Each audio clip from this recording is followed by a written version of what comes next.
Doctor Lakshman, आप क्या सोचते हैं? क्या ये एक मतलब अब एक चुनाव को रिपीट करने के लिए, पिछली सफलता को रिपीट करने के लिए, या जो बड़ा टारगेट लेके चल रहे हैं वो उसको पाने के लिए उन्हें जिस तरह के एक भावनात्मक मुद्दे की ज़रूरत है, वो नदारद है।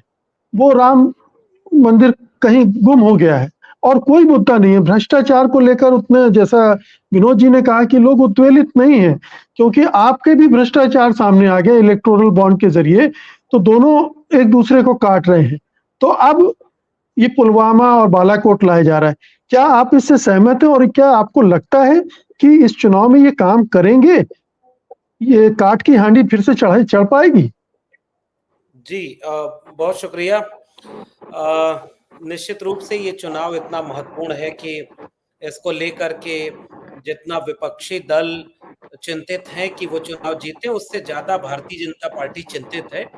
और देश के विकास के लिए एक तरफ वो बात कहते हैं, लेकिन उनके भी कुछ सांसद या चुनाव लड़ने वाले नेता ये कह देते हैं कि अब की बार 400 पार इसलिए चाहिए क्योंकि संविधान में बदलाव लाना है, संविधान बदलना है। तो बहुत सारी चीजें एक साथ लोगों के बीच में जा रही हैं। भारतीय जनता पार्टी 2024 के चुनाव को येन केन प्रकारेण जीतना चाहती है। इस बात को साफ दिख रहा है, ये बात सामने दिख रही है। वो तुरंत चुनाव में उतर भी चुके हैं, वो सारा काम अपना कर रहे हैं। विपक्षी दल तमाम मुश्किलों से लड़ते हुए, क्योंकि विपक्षी गठबंधन को अगर केवल भाजपा से लड़ना होता तो शायद चुनाव उतना मुश्किल नहीं होता, लेकिन विपक्षी दल को बहुत सारे लोगों से लड़ना है। उन सब से लड़ने के बावजूद भी लड़ते हुए दिख रहे हैं। ये हो गया राजनीतिक चुनाव। लेकिन मैं ये मानता हूं कि आप अभी तक ये चुनाव 2024 का चुनाव उतना राजनीतिक चुनाव बन नहीं पा रहा है। अभी भी जनता खामोश है। वो उद्वेलन, वो उत्साह, वो उमंग या लहर या आंधी जैसा कुछ नहीं दिख रहा है। तो पहली टिप्पणी मेरी ये है, जब ये जो खामोशी है, ये बड़ी डरावनी होती है राजनीति में। या तो ये एक तरफ चली जाती है कि 400 क्या 450 पार करा देगी, या वो 200 तक भी नहीं पहुंचने देगी और सत्ता बदल जाएगी। ये एक खामोशी, क्योंकि बहुत ज्यादा नहीं, थोड़ा बहुत मैं जोड़ पाऊं 2004 के चुनाव से। सत्ता जब लड़ रही थी तो बहुत शोर में लड़ रही थी, हल्ला मचा के लड़ रही थी, शाइनिंग इंडिया और बहुत सारी नारे लगे हुए थे। जनता चुप थी और वो चीज बदल गई। लेकिन 14 के चुनाव में जनता उद्वेलित थी, जनता तेजी से, जैसे लग रहा था लहर चल रही है। 19 के चुनाव में उसी जनता को ये लगा कि ठीक है, काम अच्छा है नहीं है, एक मौका और दे दिया जाए। लेकिन 24 के चुनाव में न तो 14 वाली परिस्थितियां हैं, न 19 वाली परिस्थितियां। तो ये मेरा पॉइंट नंबर 1 है कि खुद बीजेपी बहुत बेचैन है। इसीलिए जिस इंडी अलायंस को, जो बार बार कहती है ना इंडी अलायंस, उसे तोड़ रही है, जबकि दूसरी तरफ वो कह रही है वो लोग लड़ नहीं पाएंगे। दूसरी तरफ वो सारे संवैधानिक संस्थाओं का दुरुपयोग करके भी देख चुकी है, वो उनको बहुत कारगर दिख नहीं रहा है।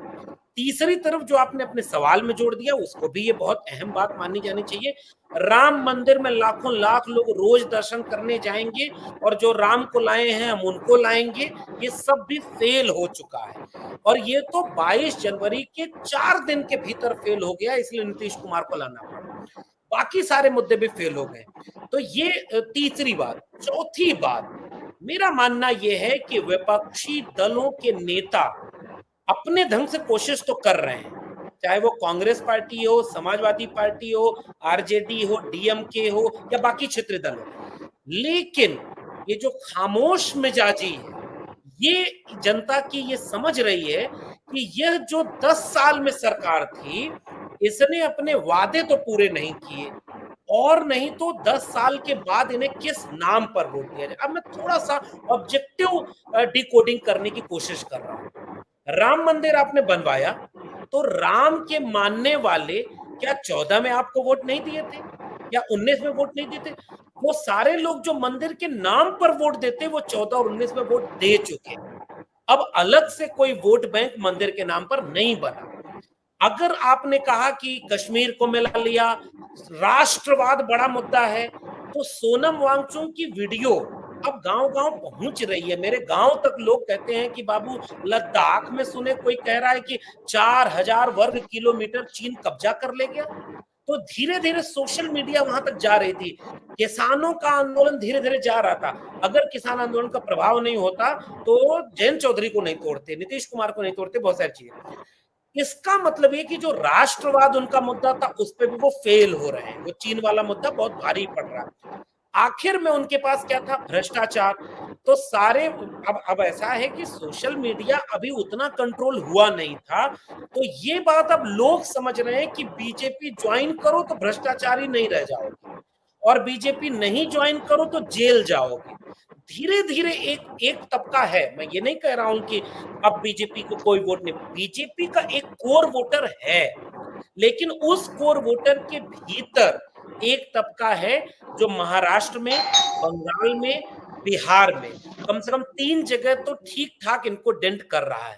उत्तर प्रदेश एक प्रदेश ऐसा है जहां पर अभी पेच फंसा हुआ है। उत्तर प्रदेश में उनका उनका जो टेलीप्रॉम्प्टर वाला टेलीविजन है वो ये कहता है कि नहीं 70-75 जीत रहे हैं। मैं उत्तर प्रदेश में बैठा हूं और मेरा मानना यह है कि उत्तर प्रदेश में लगभग 20 सीटें ऐसी हैं जिसमें अगर आज की तारीख में वोट पड़ जाए तो 20 सीटें सीधे बीजेपी हार रही है। मैं बहुत ज्यादा अतिरेक में नहीं बोलना चाहता हूं, लेकिन 20 सीटें बीजेपी हार रही है। अगर ये 20 सीटें आखिरी दम तक वो हार गए, लगभग 15 से 20 सीटों का डेंट फिलहाल बिहार में दिख रहा है। 18 सीटें हैं बंगाल में, वो घटेंगी, 10-12 तक तो कम से कम जाएंगी, 10 से भी कम हो सकती हैं। महाराष्ट्र में कम होंगी। अगर ये सारी चीजें कम हो रही हैं तो 50 से 60 सीटें तो सीधे कम होती दिख रही। ये सामान्य परिस्थितियों का चुनाव बता रहा हूं। आप चुनाव के दिन बिजली चली जाए, चुनाव के दिन जीता हुआ कैंडिडेट हारा हुआ घोषित करा दिया जाए, चुनाव के दिन अचानक काउंटिंग कुछ देर के लिए धीमी कर दी जाए, बहुत कुछ होता है। या जो आज आपका विषय है, चुनावों के बीच में कुछ ऐसा कर दिया जाए कि जो इमोशन के नाम पर अब तक बीजेपी ने धर्म और राष्ट्र के नाम पर वोट लिया, अब वो ना धर्म और राष्ट्र के नाम पर वोट उस उत्तेजना में पड़ ही नहीं रहा है, उस उत्तेजना में नहीं है। वो धर्म के नाम पर उत्तेजना नहीं है, राष्ट्र के नाम पर उत्तेजना नहीं। और एंटी इनकम्बेंसी बहुत ज्यादा है, बेरोजगारी और महंगाई का मुद्दा गांव तक पहुंचा है। हाँ, मैं एक चीज मानता हूं, आखिरी मेरी बात है कि जो 5 किलो अनाज वाली बात है, मैं इसको एकदम अंडर एस्टिमेट नहीं कर रहा हूं। लोग अब इतने कमजोर कर दिए गए हैं ना कि वो केवल यही समझ रहे कुछ नहीं तो 5 किलो की एक पैकेट आ जाता है, ये तो मिलता रहे। लेकिन उसी पैकेट के घर में अब डिबेट हो रही है कि 500-600 रुपए का अनाज दे करके 1000-2000 रुपए का एलपीजी, पेट्रोल और तमाम चीजों से महंगाई ने वो तोड़ा है। अग्निवीर और पेपर लीक से लेकर के, मैं यूपी बिहार की बात बता दे रहा हूं मुकेश जी, अग्निवीर, पेपर लीक और नौकरी, ये भारी तादाद में जा रहा है। जाति जनगणना से लेकर के जातियों की हिस्सेदारी और संविधान बदलने वाली बात सामाजिक न्याय से जुड़ रही है। और चाहे वो समाजवादी पार्टी का घोषणा पत्र हो, चाहे वो कांग्रेस का हो, चाहे वो तमाम लोगों का, वो सामाजिक न्याय पर घेर करके दलित पिछड़े वोट बैंक को वापस लेने की कोशिश में है। अगर ये इस दिशा में गया तो बीजेपी कहीं से 400 पार नहीं हो रही है, वो 200 के आसपास दिख रही है। लेकिन यह बात बीजेपी को भी पता है, इसलिए आपके सवाल के खतरे से मैं अपनी बात जोड़ रहा हूं।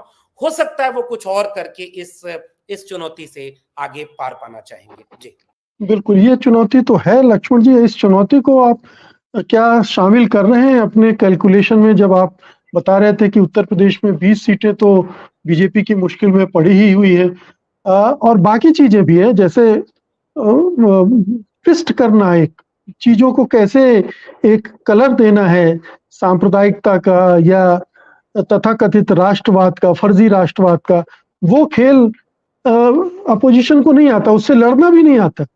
ये एक समस्या है। ये आपके मैनिफेस्टो को वो मुस्लिम लीग से जोड़ रहे हैं और कैसे कम्युनलाइज कर रहे हैं उसको पूरा, इसका जवाब ठीक से आप नहीं दे पा दिया है। जयराम रमेश ने उसका भी जवाब दिया है कि आपके श्यामा प्रसाद मुखर्जी तो मुस्लिम लीग के मंत्रिमंडल में शामिल थे और आपकी पार्टी, आपके जो पूर्वज थे वो मुस्लिम लीग के साथ सरकार बनाए हुए थे पंजाब में।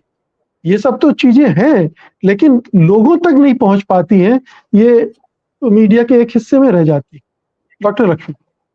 जी, मैं अभी भी कह रहा हूँ कि जैसे मैंने ये बात जब कही कि कुछ करवा सकते हैं, तो इसका मतलब ये नहीं कि मेरे पास सूत्र है, नहीं तो पता चला कल को ईडी कोई एजेंसी आ जाए और कहे, "भैया आपने ये आरोप लगाया।" मैं तो बीजेपी की राजनीति की शैली पर और उनके किसी भी हद तक जाकर कुर्सी पाने की मंशा पर ये यकीन करते हुए ये संदेह व्यक्त कर रहा हूँ। मुझे बीजेपी पर ज़्यादा भरोसा है। इसलिए मैं कह रहा हूँ कि अगर कुर्सी पाने के लिए उन्हें कुछ भी करना होगा, कहना होगा, तो वो उसमें पीछे नहीं हटेंगे, एक बात। दूसरी बात कि ये बात जब कही जा रही है कि इंडिया गठबंधन लड़ रहा है, तो ये ठीक है। मतलब जैसे समाजवादी पार्टी है, वहाँ टिकट दिया जा रहा है, टिकट बदल जा रहा है और तमाम चीज़ें हैं। भई विपक्ष में जो लोग हैं, जो सत्ता में नहीं हैं, उनके पार्टी के गठबंधन के लोगों को खरीदने का सामर्थ्य, लालच देने का सामर्थ्य और डराने का सामर्थ्य, तीनों विपक्ष की किसी पार्टी के पास तो होता नहीं। तो ये आरोप असल में लगना चाहिए सत्ताधारी दल पर कि वो इतने कमजोर हो गए हैं कि सदन में खड़े होकर कहते थे एक अकेला सब पर भारी, और कमजोरी उनकी ये है कि विपक्ष का गठबंधन या विपक्ष के नेता को तोड़ रहे हैं। तो ये विपक्ष के इस चुनौती से जूझना ही पड़ेगा विपक्ष को। तीसरी बात, जब मैंने ये कहा कि 20 सीटें उत्तर प्रदेश में हैं जिसमें लड़ाई है, मैंने उसके साथ ये बात जोड़ी है, अंतिम दिन तक के खेल में कितने और चीजें जुड़ जाती हैं और उसी में ये है कि नैरेटिव बिल्डिंग सबसे बड़ी चीज होती है। नैरेटिव गांव के आदमी तक अंतिम में क्या पहुंच रहा है, जैसे बीजेपी एस्टेब्लिश क्या कर रही है, उसको ये लगता है कि उसके ऊपर सबसे बड़ा आरोप इसमें क्या लग रहा है, भ्रष्टाचार का। बीजेपी वो पार्टी है जो अपने सबसे बुरे आरोप को ही अपना तीर बना लेती है और वो बाकी लोगों को भ्रष्टाचारी कहने लगी। मुख्यमंत्री उत्तर प्रदेश ने एक बयान दिया कि हमने और माफियाओं पर इतना कंट्रोल किया कि पहले तो जेल में डाला और अब तो माफिया जेल में जाने से भी डर रहे हैं, क्योंकि अब उनको हम उनको राम नाम सत्य भी करा देते हैं। क्या आपने देखा कि चुनाव आयोग की कोई नोटिस आई? और ये संदेश, ये नैरेटिव क्या है? वो नैरेटिव वही है कि आप मुख्तार अंसारी पर तो बोलें कि माफिया है, लेकिन ब्रजेश सिंह का नाम न ले। ये जो नैरेटिव है, और मुख्तार अंसारी के जनाजे में इतने लोग आए, उसने उस नैरेटिव को चैलेंज किया। गाजीपुर की सीट तो वैसे ही निकल रही, रामपुर की सीट में दिक्कत है क्योंकि वहां तो भाई आजम खान साहब हैं, वहां तो आपको पूरा फंस गया है। लेकिन बहुत सारी सीटें उत्तर प्रदेश की ऐसी हैं जिसमें समाजवादी पार्टी ने पीडीए का नारा लगा करके अति पिछड़े, पिछड़े और दलित लोगों को टिकट दिया है, जिसका बहुसंख्यक बीजेपी को वोट देता है। अगर वो अपने समाज और अपने तबके का वोट उधर से काउंटर करके ले आ पाए, कांग्रेस और सपा का कार्यकर्ता वोट डलवाने में कामयाब हो पाया, वोट की हिफाजत करने में कामयाब हो पाया। अच्छा एक बताइए, एक सिग्नेचर अगर छूट जाए तो ये रिटर्निंग ऑफिसर की दिक्कत है या पर्चा खारिज हो गया खजुराहो का?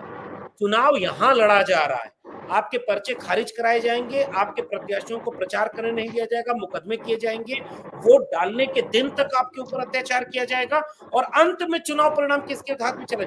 अगर ये बीजेपी करे तो इससे बीजेपी से कैसे कोई लड़ेगा? जनता ही लड़ सकती है। एक बात मेरी है, यानी जो 20-22 सीटें या और कैलकुलेशन मैं कर रहा हूं, वो कैलकुलेशन ये है कि इसको बचाने और जीत तक ले जाने में नैरेटिव और पूरे जनता को सड़क पर आना होगा, तब जाकर के आप बीजेपी को रोक पाएंगे।